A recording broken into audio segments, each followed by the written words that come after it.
Hello students, आज के इस इंडियन ज्योग्राफी के लेक्चर के अंदर अपन एक महत्वपूर्ण विषय जो कि सिविल सर्विसेज या दूसरे एग्जामिनेशन के पॉइंट ऑफ व्यू से भी काफ़ी महत्वपूर्ण है। नेशनल रिवर लिंकिंग प्रोजेक्ट, नदियों को जो जोड़ने का प्रोजेक्ट है। ये भारत में काफ़ी समय से इस दिशा में कार्य हो रहा है, परंतु काफ़ी बाधाओं के बाद भी कोई बहुत बड़ा अभी तक हमें इस दिशा में सफलता नहीं मिली है। कुछ छोटे प्रोजेक्ट्स इंटरलिंकिंग के हो गए, जैसे हिमाचल में चल रहा है, मध्य प्रदेश के अंदर शिप्रा का है। ये कुछ प्रोजेक्ट में हमें सफलता मिली है और उसका लाभ भी मिल रहा है। जो प्रोजेक्ट्स हैं ये, इनका जो मुख्य उद्देश्य है वो है कि जो एक्सेस ऑफ वाटर है नदियों का, उसे दूसरे क्षेत्रों जिनमें पानी की कमी है, वाटर डेफिशिएंट है, उन नदी क्षेत्रों तक प्रभावित करना, ताकि एक संतुलन बना रहे। एक वर्ड चलता है स्टूडेंट्स, वाटर एक्सेस या जल अधिशेष। ये शब्द जो है, इसका मुख्य जो तात्पर्य है वो तात्पर्य ये है कि उस क्षेत्र जहाँ से वो नदी बह रही है वहाँ की जो मूलभूत आवश्यकताएं हैं, सिंचाई है, घरेलू खपत है पानी की, उद्योगों के लिए आदि की आवश्यकताएं पूरी होने के बाद जो जल बचता है वो इस कैटेगरी के अंदर आता है, जल अधिशेष, वाटर एक्सेस के अंदर। ये उस संबंध में शब्दावली का उपयोग किया गया है, और वही है कि मानव की आवश्यकताओं के परिप्रेक्ष्य में इसे देखना चाहिए कि जहाँ की वह आवश्यकताएं पूरी हो गई हैं, कि वहाँ सरप्लस पानी अगर हो जाता है, जलाधिशय होता है, तो उस दूसरे क्षेत्रों के अंदर या दूसरी नदी के अंदर उसे प्रभावित कर देना चाहिए। जो नदी जोड़ो परियोजना है, ये नेशनल रिवर लिंकिंग प्रोजेक्ट है, NRLP। ये सिविल इंजीनियरिंग का एक बहुत बड़ी परियोजना है, और इसके माध्यम से जो है नदियों, जलाशयों, नहरों को आपस में जोड़कर पानी की समस्या को दूर किया जाना है। और इसमें वही है कि जहाँ पर जिन क्षेत्रों में पानी अधिक है या उनकी आवश्यकता से अधिक जल है, एक्सेस ऑफ वाटर है, उनको जो डेफिसिट वाले क्षेत्र हैं या उन क्षेत्रों के अंदर उस जल को पहुँचाया जाए, और उसका एक ही रास्ता है कि इन नदियों को आपस में जोड़ दिया जाए। इस परियोजना के अंदर 3 कैटेगरी हैं जो मुख्यतः हैं। एक तो हिमालय की नदी जोड़ो परियोजना है, that is a Himalayan component है। दूसरा पेनिनसुलर कंपोनेंट है। और इंटरस्टेट, अंतर्राज्यीय जो हैं उनको आपस में नदियों को जोड़ना है। ये इसका मुख्य आधार है। अगर ये ग्रिड बनता है, अगर नदियाँ आपस में जुड़ती हैं भारत की, तो this will be a genetic south Asian water grid. बहुत बड़ा ये एक दिशा में कार्य होगा, जो भारत के लिए काफ़ी महत्वपूर्ण है। ना जब इसका बैकग्राउंड का अध्ययन करते हैं स्टूडेंट, जब मेंटल लिंकिंग रिवर्स और द ब्रीफ बैकग्राउंड लेते हैं, तो बड़ी ये समस्या काफ़ी समय से है भारत में, और ये मांग रही है इस समय। और पहली बार इस दिशा के अंदर जो इंटरलिंकिंग ऑफ द रिवर्स का फर्स्ट जो जोड़ने का जो विचार किया था, वो chief engineer of the Madras presidency के मुख्य इंजीनियर थे, नए इंजीनियर थे 1919 1919 के अंदर, सर ऑथर कॉटन, जिन्होंने ये प्रोजेक्ट रखा था। और उस उनका यही था कि जिन क्षेत्रों से पानी अधिक है, दूसरे क्षेत्रों को से प्रभावित किया जाए, पानी को लाया जाए। फिर इस विचार को 1960 के अंदर जो है वो minister of state of energy and irrigation Shri KL Rao, जो सिंचाई मंत्री थे, उन्होंने एक प्रपोजल दिया गंगा कावेरी को जोड़ने का। फिर ये मांग तेजी से उठने लगी। The National Water Development Agency was established by the former Prime Minister Shrimati Indira Gandhi in the 1982। Mrs Gandhi ने भी इस प्रोजेक्ट को काफ़ी महत्व दिया था, और पहली बार नेशनल वाटर डेवलपमेंट एजेंसी का निर्माण किया गया था। फिर 2002 में सुप्रीम कोर्ट ने भी दिशा में काफ़ी निर्देश दिए थे कि इन नदियों को जोड़ा जाए, उससे भारत की जल की समस्या का समाधान हो सकता है। और इस दिशा में 2002 और उसके बाद भी काफ़ी दिशा निर्देश का सुप्रीम न्यायालय के द्वारा, उच्च न्यायालय के द्वारा सरकार को दिए गए। 2003 फिर 2016 के अंदर भी इसको इस दिशा में कार्य प्रारंभ हुआ है।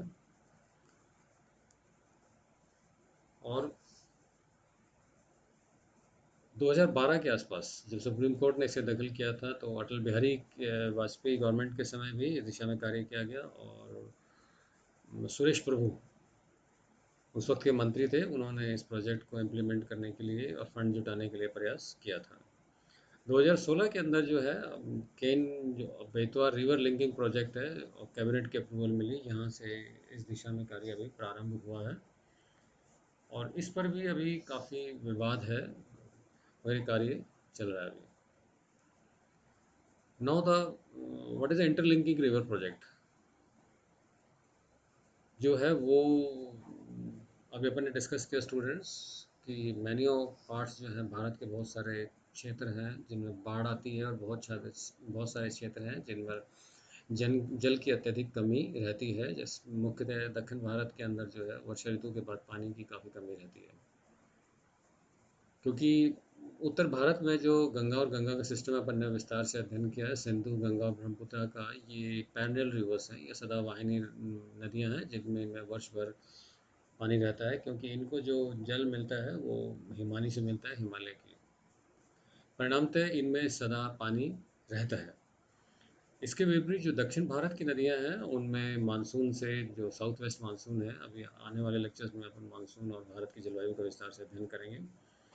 मानसून में ही पानी मिलता है, बाकी फिर वहाँ पर पानी की काफ़ी अधिक कमी रहती है।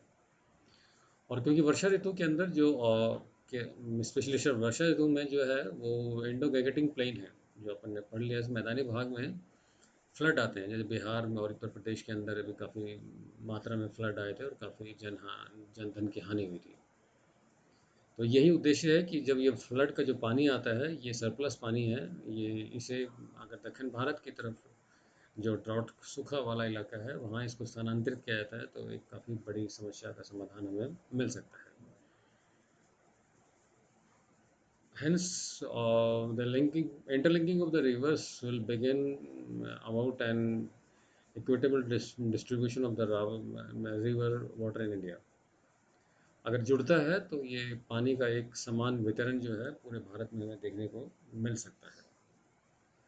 नाउ स्टूडेंट्स, आता है कि बेनिफिट्स क्या हैं अगर नदियों को जोड़ दें, जैसे हमारे यहाँ पर रोडों को जोड़ा, चतुर्भुज योजना प्रारंभ की, और इंटरलिंकिंग ऑफ रिवर्स को जब हम जोड़ते हैं तो इसका लाभ क्या होगा। तो इसके पहले लाभ के अंदर अगर हम देखें तो पहला लाभ आता है interlinking of rivers in a way transfer excess of water from the region which receives lot of rainfall to the areas that are drought prone. ये अपन ने मैंने डिस्कस किया कि जो सूखा क्षेत्र हैं और जो जहाँ पर बाढ़ की स्थिति होती है वहाँ से जल जो है इन सूखे क्षेत्रों को स्थानांतरित किया जा सकता है, ताकि संपूर्ण भारत के अंदर जो है वो सूखे की स्थिति से निपटा जा सके, ड्रॉट की स्थिति से निपटा जा सके। This will also help solve the water crisis in many parts of the country. जैसे हमारे यहाँ पर राजस्थान के अंदर राजस्थान कैनाल आने के बाद जो पश्चिमी राजस्थान है उसमें पानी की समस्या का काफ़ी समाधान हुआ है। इसी प्रकार से जिन क्षेत्रों के अंदर पानी की समस्या बहुत अधिक है, पानी है नहीं, उपलब्ध नहीं है, उस समस्या का समाधान हमें इस इंटरलिंकिंग ऑफ प्रोजेक्ट से मिल सकता है। This project will help in hydro power generation. यही है कि ऊर्जा की दिन प्रतिदिन जो है जनसंख्या बढ़ रही है, अर्बनाइजेशन बढ़ रहा है, इंडस्ट्रियल बढ़ रहा है, तो इंडस्ट्रियलाइजेशन जो जो बढ़ेगा हमें, या अर्बनाइजेशन बढ़ेगा, हमें विद्युत ऊर्जा की आवश्यकता होगी, और उसके लिए ये बहुत महत्वपूर्ण ज़रूरी है कि अगर ये प्रोजेक्ट बनते हैं तो हमें ऊर्जा की हमारी जो ज़रूरत है, आवश्यकताएं हैं, उसकी पूर्ति हो सकती है।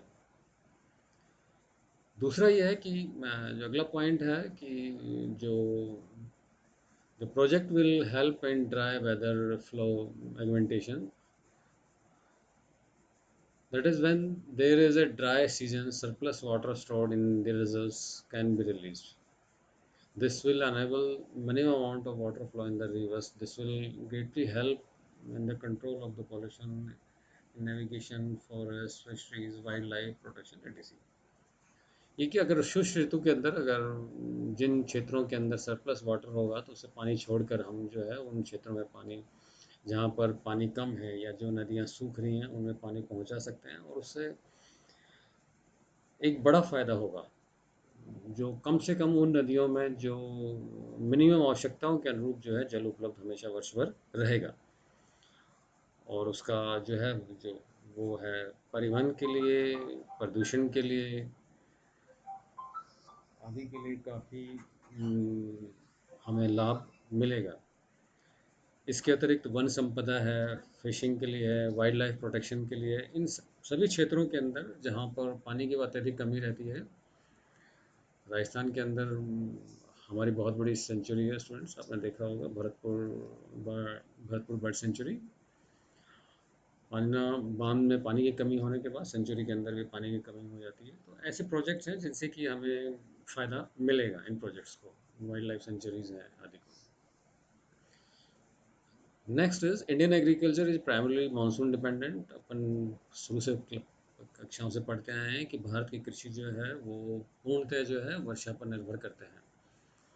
और मानसून में स्टार्ट करेंगे, एक कोटेशन कहलाता है कि Indian monsoon is a Gamble. भारतीय मानसून एक जुआ है, अनिश्चित है, कभी सरप्लस भी हो सकता है, कम भी हो सकता है। तो इस परिस्थिति के अंदर जो है ये जो योजनाएं हैं ये सिंचाई के लिए जो है हमें वर्ष पर्यंत जो है वो जल उपलब्ध कराती रहेंगी, इसलिए काफ़ी महत्वपूर्ण है। The project will also help in commercial because of the betterment of the inland water transport system. Moreover, the rural areas will have an alternative source of income in the form of fishing and farming. अपन ने कहा था कि अगर ये नदियों में जल अगर लगातार रहता है तो जो परिवहन है, जल परिवहन है, उसमें हमें काफ़ी लाभ मिलेगा। उससे जो है नदियों के किनारे बसे हुए गाँवों में आर्थिक समृद्धि होगी, खुशहाली मिलेगी, और लोगों को रोज़गार मिलेगा, व्यवसाय के दूसरे अवसर रहेंगे। और सबसे बड़ा है कि अगर ये सभी नदियों के अंदर वर्ष पर्यंत अगर पानी हमें मिल जाता है तो जो माइग्रेशन की एक्टिविटी की जो क्रिया है, एक स्थान से दूसरे स्थान पर मजदूरों का जो स्थानांतरण होता है उस पर काफ़ी कुछ हद तक, या आप कह लीजिए ग्रामीण से शहरों में जो प्रवास होता है उसे काफ़ी हमें ग्रामीण क्षेत्रों में रोकने में सहायता मिलेगी, क्योंकि ग्रामीण क्षेत्रों में ही जो है वो व्यवसाय के अवसर जो हैं वो उपलब्ध होने लग जाएंगे। The project will also augment the defense and the security of the country through the additional water line defense. Students ये बहुत महत्वपूर्ण है, और इसका एक सबसे बड़ा उदाहरण जो है आप राजस्थान में इंदिरा गांधी आईजीएमपी से ले सकते हो आप। और ये जब प्रोजेक्ट हमने स्टार्ट किया था तो उस वक्त भी नेहरू जी के समय भी ये एक प्रोजेक्ट का आउटलाइन बनी थी, तो पाकिस्तान ने इसका विरोध किया था। और विरोध इसलिए किया था कि यहाँ पर अगर पानी आता है तो हमारी जो फोर्सेस का डिप्लॉयमेंट है वो काफ़ी आसान हो जाएगा, और हुआ भी। कि जिन क्षेत्रों के अंदर पानी नहीं है या सुरक्षा के वो क्षेत्र हैं जहाँ पर सुरक्षा बलों की छावनियों को बचाना संभव नहीं है, अगर पानी की पाइपलाइन बिछ जाती है, इनसे पानी पहुँचता है, तो हमें सुरक्षा की दृष्टि से भारत के अंदर ये एक बहुत बड़ी उपलब्धि होगी, और सुरक्षा बलों को वहाँ पर छावनियाँ बनाने में सहायता मिलेगी। राजस्थान के संदर्भ में आप जैसलमेर रीजन के अंदर इसे भली भांति देख सकते हैं कि पूरे बॉर्डर एरियाज़ के ऊपर जो है वो आर्मी कंट्रोलमेंट का काफ़ी एक नेटवर्क बिछा हुआ है, और इस आईजीएमपी के साथ साथ ही काफ़ी रोड नेटवर्क भी काफ़ी डेवलप हो गया। नो स्टूडेंट्स, नेक्स्ट आता है कि चैलेंजेस क्या हैं, व्हाट आर द चैलेंजेस जिसके कारण कि ये हो नहीं पा रहा है। और ये चैलेंज काफ़ी सारे हैं, काफ़ी सारे बेनिफिट अपने डिस्कस किया, जो कि जिनसे कि हमें बहुत अधिक लाभ मिल सकता है। Yet the project is not take off because of many hurdles.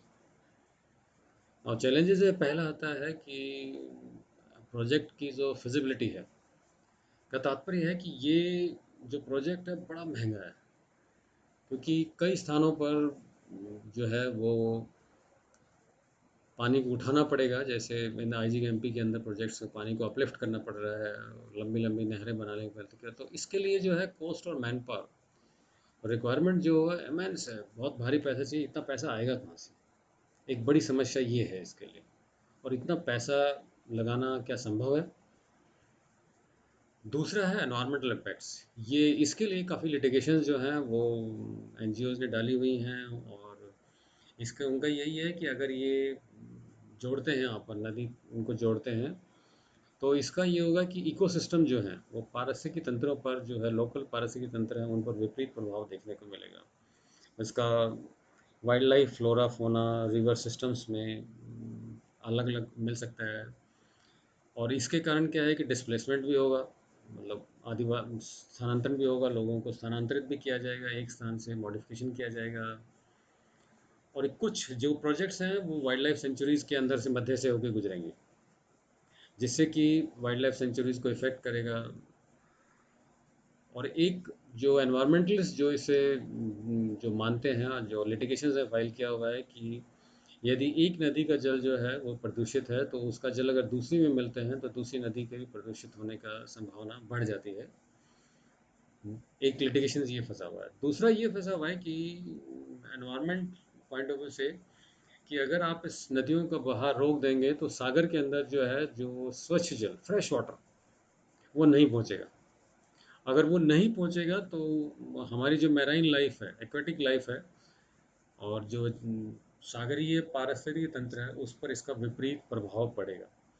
तो इस पॉइंट ऑफ व्यू से ये काफ़ी लिटिगेशंस हो रहे हैं और इस प्रोजेक्ट में काफ़ी बाधाएं आ रही हैं। अगला जो पॉइंट जो है, जो हेडल है, वो इम्पैक्ट ऑन द सोसाइटी। अब building of the dams and the reserves will cause the displacement. अपन ने कहा था कि अगर हम बांध बनाते हैं, ये नर्मदा के संबंध में अपन ने विस्तार से अध्ययन किया था कि वहाँ कितने वर्षों तक आंदोलन चला। अगर बनाते हैं तो वहाँ से लोगों को स्थानांतरित करना पड़ेगा। अगर स्थानांतरित करना पड़ेगा तो उनको बसाना पड़ेगा, बसाने के लिए उनको मूलभूत आवश्यकताएं हैं, उनको कंपनसेट करना पड़ेगा। ये इतना आसान मुद्दा नहीं है। नो, एक कंट्रोवर्सी चलती है कि जो बड़े बड़े बांध बना देते हैं उससे कंट्रोलिंग ऑफ द फ्लड्स होता है, मगर some people express doubts as to the capability of this project to control the floods. Although theoretically it is possible, and India's experience has been different. There have been instances where big dams like the Hirakud Dam, Damodar Dam, etc. have brought flooding to the Odisha and the West Bengal.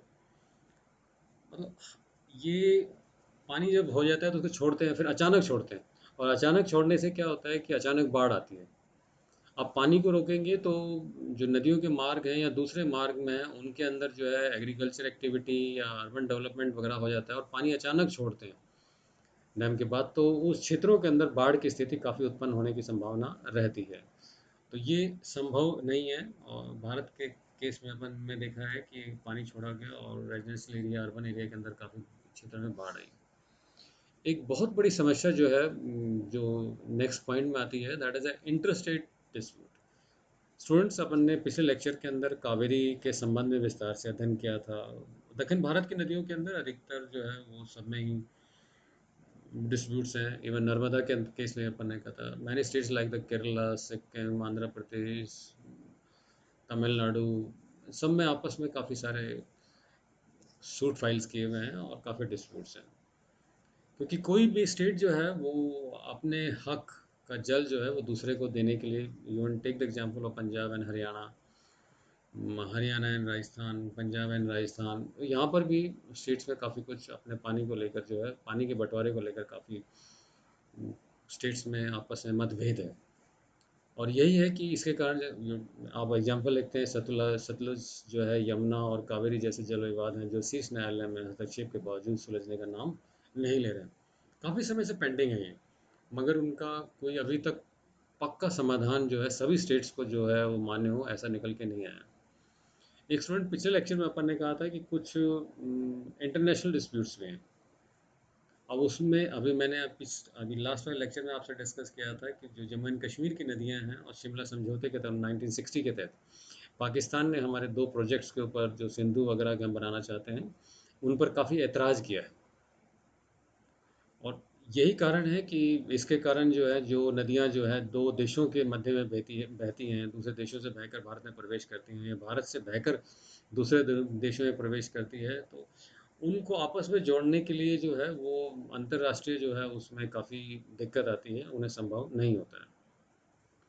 एक उदाहरण है जैसे कि आप this will take the example है Bangladesh has oppose the transfer of the water from Brahmaputra to the Ganga.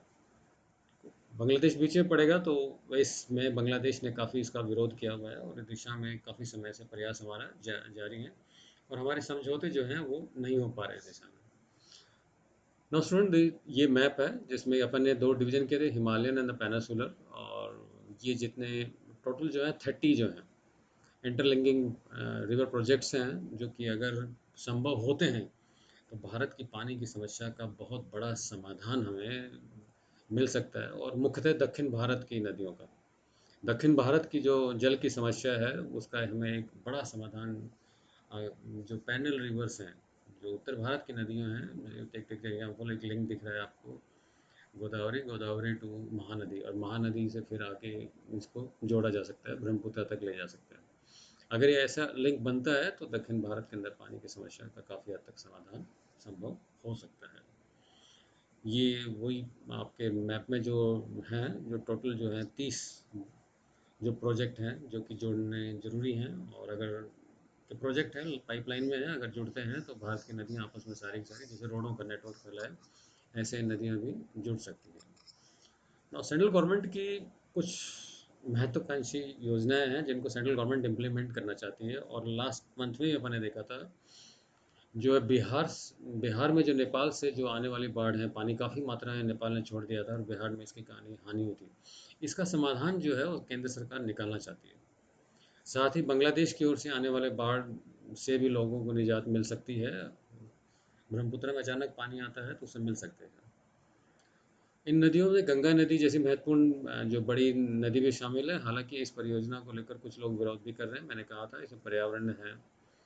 अच्छा, इसका एक बहुत बड़ा मैंने अभी आपसे डिस्कस किया था, धार्मिक पर्यटन जो है नगर उज्जैन। उज्जैन में बहने वाली जो क्षिप्रा नदी को जो है नर्मदा से जोड़ा गया है, और इसका लाभ मिल रहा है। इसका काफ़ी लाभ मिल रहा है। पूरे क्षेत्र के अंदर पर्याप्त बारिश नहीं होने के बावजूद भी पेयजल की समस्या का प्रबंध हो गया है। और एक महत्वपूर्ण जो प्रोजेक्ट है जो सेंट्रल गवर्नमेंट जो है इस तरफ काम कर रही है अभी वर्तमान में, और वो है केन बेतवा।